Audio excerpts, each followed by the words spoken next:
How's it going, guys? Stonewall here with Raised by Sharks. Today I'm going to be bringing you a video about the heavy bowgun build.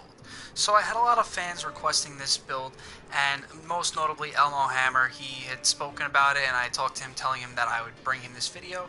So I'm going to put it together for you guys. The order I'm going to show you the armor for this heavy bowgun build is a little funky, but just bear with me here. So you're going to want to start off with the Kushla Boots B. That way you get the slot and you're going to get evade extender. I feel like evasion skills are very important to the heavy bowgun because you lose a little bit of that natural defense switching over to a gunner class.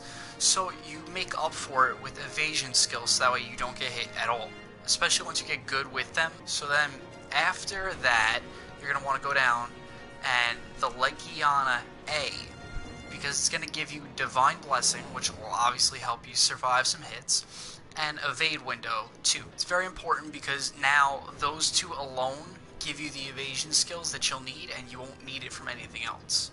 You can supplement it with the slots from the armor set, but I mean, you don't really need to.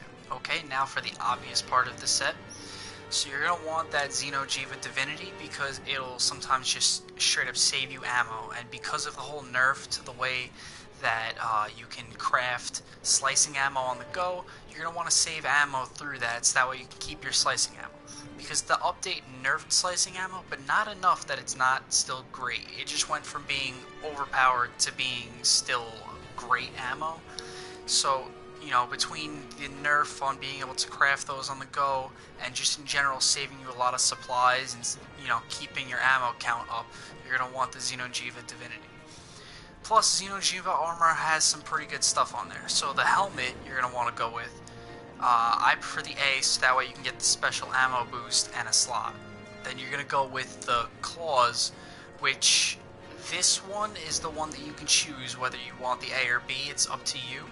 I personally go with the A because I'm going to slot in a weakness exploit gem somewhere, and then the critical boost increases the damage that your critical hits do. But if you don't have anything that'll give you any sort of affinity on your weapon, you should probably go with the bottom one. Just that way you're still getting towards the 3-piece, and flinch free can be somewhat useful, and you're getting a big slot there. Lastly, you're going to want to go with the waist A, so that way you get the special ammo boost, because special ammo boost is going to increase the power of special ammo and Dragon Piercer by 10%, which is pretty good, and it gives you the medium-sized gem slot and fairly good defense. Okay, so now for the charm, if you can make it, hopefully you can, you're going to want that penetration charm. Or if you go with the spread ammo, if that's the type of build you have for your heavy bowgun, you're going to want to go with the dispersal charm. But I believe that piercing is probably one of the best ammos in the game, especially after it was just buffed. So the piercing shot buff is very strong. I mean, it increases the damage of it and the Dragon Piercers. So this is just a good skill to have, and you can only get it through either the Rathless Waist Piece, the blue Rathless Waist Piece, or this charm. So obviously you're going to want to prioritize putting it onto the charm over the waist piece, so that way you can get the Xenojiva Divinity. But that's just the way I did it. You could do it the other way if you wanted to and work on getting a different charm in here. You know, obviously change a couple pieces around involving the Gaijinhunter stuff or whatever to change around where you get the evasion from and where you get the pierce from. But you're going to definitely want this skill on your build.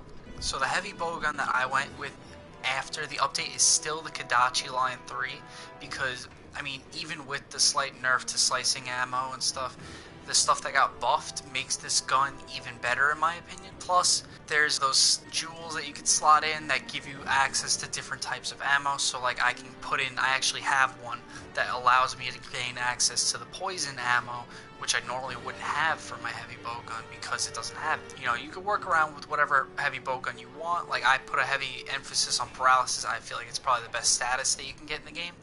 But if you can find another heavy bowgun that's got good ammo that suits you and get a paralysis charm, I mean, that works just as well. But the nerf to slicing ammo wasn't super bad. I mean, it nerfed the damage a little bit. Instead of getting ticks of like 20, you'll now get ticks of like 14, 15, maybe 16, depending upon what part of the body you hit.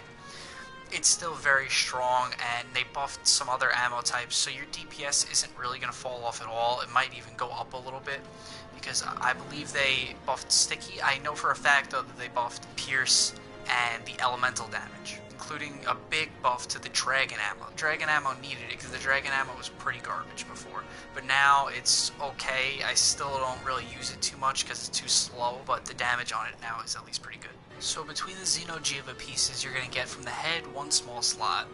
The gauntlet's either a small or a big slot. The waist is going to give you a medium slot. The legs is going to give you a big slot. And then the chest piece is going to give you no slot.